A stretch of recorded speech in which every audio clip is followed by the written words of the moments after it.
Howdy folks. Whoa. Take that off, don't need that on anymore. Shawn here from Hiking with Shawn on YouTube. And yeah, I'm in a jersey. Regular shorts, so just got done on a bike ride. And now I'm gonna go hiking because it's a nice day. So I'm here at Indian Creek in Giant City. I like this trail. It's usually pretty quiet. It's a quiet trail to get on. Not a lot of people come back this far enough, I guess. So I'm here just enjoying the trail. And may see some snakes, maybe. If not, enjoy the walk. Yeah, that's the plan.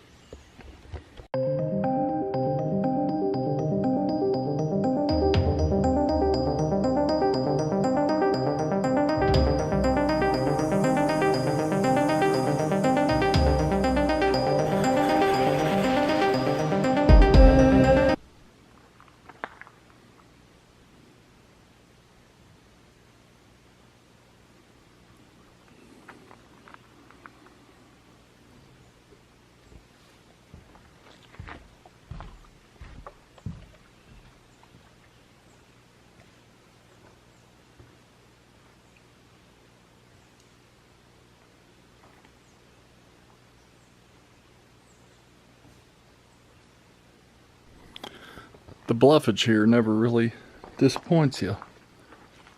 There's just some really cool bluffage. This is where natives would, you know, hang out, do their cooking and their living. I mean, this is a area where Native Americans were.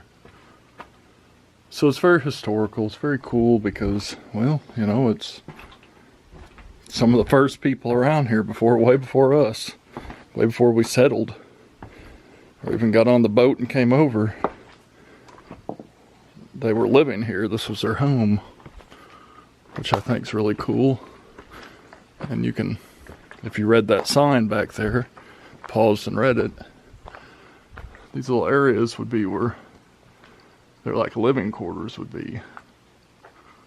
So it's kind of neat. It's really, really interesting education, I think. I mean, imagine long ago, Indians used this as shelter to get out of the rain and what have you. It's awesome.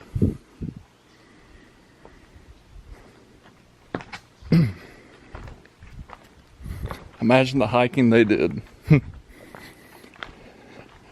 Of course, back then it was for survival, obviously.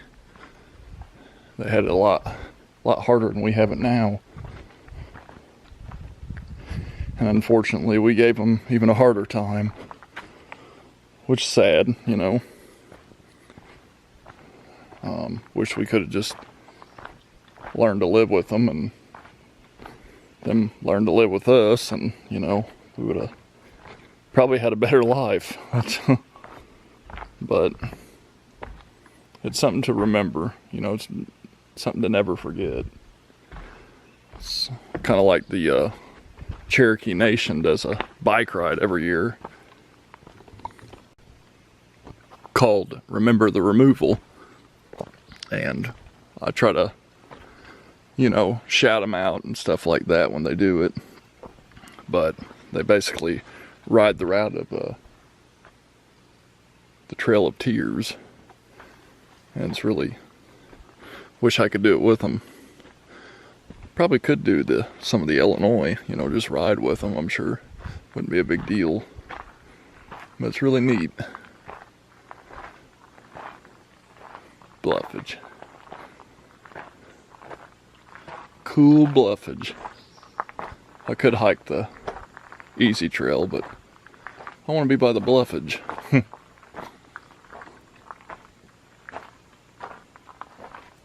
Because there may be some snakeage by the bluffage.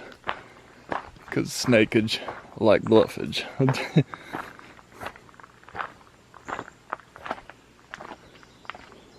Maybe a nice copperhead. I'll take a copperhead. Probably isn't going to be any timbers over here. Never know though. That weird formation. How it curves and just weird. It's cool.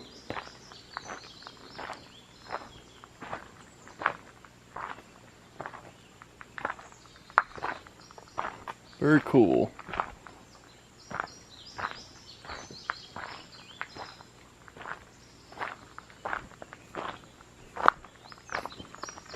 Pulling a little bit of webs off me. The creek could use some more water. I know some of you ask me if I ever find arrowheads out here. I never, or you know, when I'm hiking, I never really look for arrowheads. But I would say something like this area, as well as Bellsmith Springs, where the creeks around Hunting Branch. Wait for a good hard heavy rain, like a flash flood. Let it all dry out, and then come back and like look at a place like this, or at Bellsmith. That's when you'll probably find arrowheads. You want a good raging flash flood though, because that will move rocks and, you know, increase your chances of potentially finding arrowheads and whatnot. It'd be kind of cool to do that though for a hike, but I've never really looked for them personally. But that's what you want to do. But out here would be perfect, because this was an old Indian site. I don't know how old the creek is. Don't know if it's an ancient creek or not. When we settled, we did so much creek rerouting and channeling and stuff like that, that a lot of these creeks are not ancient, you know, they haven't been here forever.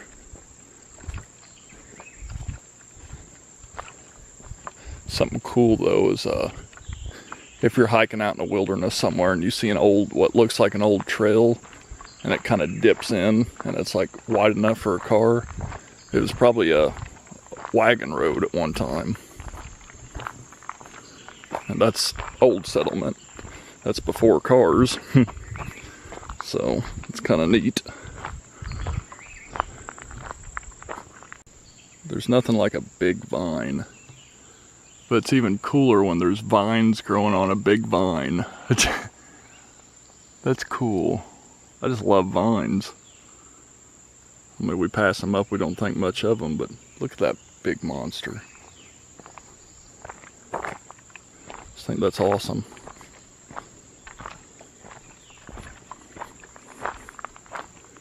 So this is like a leisure hike. For the most part, if someone has limited mobility, you could probably make it down this trail. You can skip the bluffage part and walk on the easier trail and enjoy. And it's less used, so you know, it's not usually a lot of people. I'm sure on really nice days there are though. As for wheelchair accessible, the only problem I think would be the bridges that you cross. So as long as you can help the person lift the chair up onto the bridge, I honestly think this would be a really good handicap accessible trail. So kudos to Giant City for that. And if I didn't mention, this trail is in Giant City State Park. Oh, I try not to walk into the spiders, rather just break their web, because they'll rebuild it within seconds. So that way none of them get hurt. But occasionally they're on me and I have to get them off.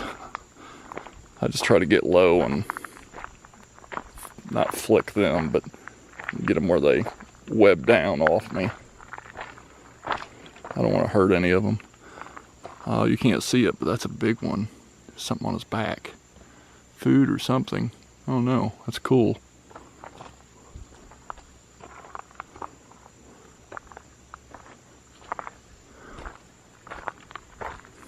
Like this bridge would be okay.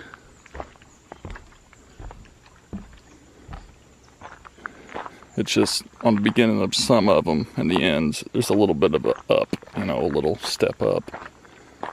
But with someone assisting the person in the wheelchair, I think it'd be fine. Just some hill, you know, there's a little bit of hill, but nothing major.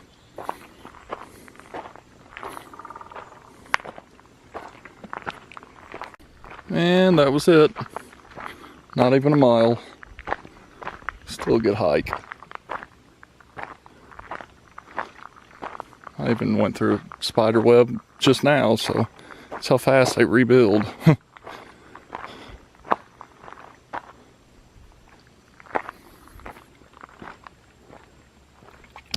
There's enough room to park a few cars. There's like a group camping area back there you could probably go park. And you park on the side of the road as long as you keep enough room for people to travel in and out. I think you'd be fine. But it's an awesome spot.